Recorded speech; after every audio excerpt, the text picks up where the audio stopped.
So I'm going to show you guys how I went from here on the left at 195 pounds skinny fat to what I'm looking like here on the right.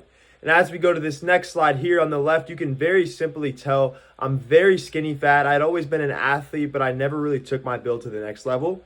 And then here in this third picture, this picture is actually from today. And you could just see the significant difference in my body fat and the muscle tone compared to that picture on the left. So before we get into anything nutritional or physical, I had to figure out what the deeper root problem was, because I always kind of had a consistent workout regimen. I always kind of thought I had it figured out, but nothing was seeming to work. It was because I was always training to fill a void, and that was becoming my identity. So the moment that I realized who I was already in Christ, I actually became a better steward because I wasn't forcing myself to meet this standard to please other people. I was actually just doing it because it was already something I had. And the moment that I started training from security is when my mind connected to the workouts and it all came together. Now to get into eating, I never tracked my calories. I simply just committed to eating ground beef, white rice, sweet potatoes, fruit, and maybe an occasional RX bar. It was a non-negotiable where that was all I was going to eat times water. And, before you know it, that started to compound over time. And, I put on 25 pounds of muscle from literally eating straight ground beef. The biggest thing that changed everything was I began to train with intent and not ego.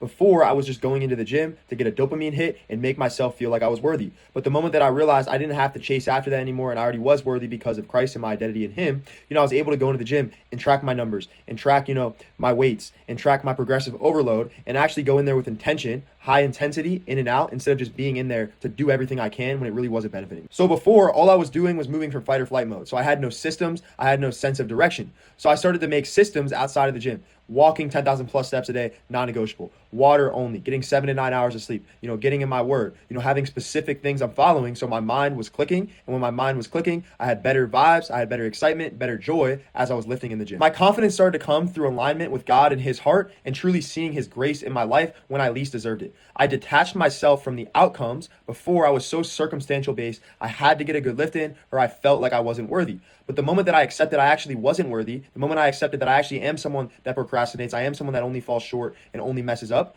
is the moment that I stopped trusting myself to feel fulfilled. And I started just appreciating the small things that God gives me through Christ. And that's my identity in him. And this led to me just enjoying going to the gym, enjoying the small things in life. And before you know it, when you're enjoying the small things in your life, it bleeds out into every single action that you do, and you get better and better and better. The exact framework I used to do all this and all the things that God revealed to me through his grace over this period of time, I made a whole YouTube video on it. You guys can go check it out in the bio.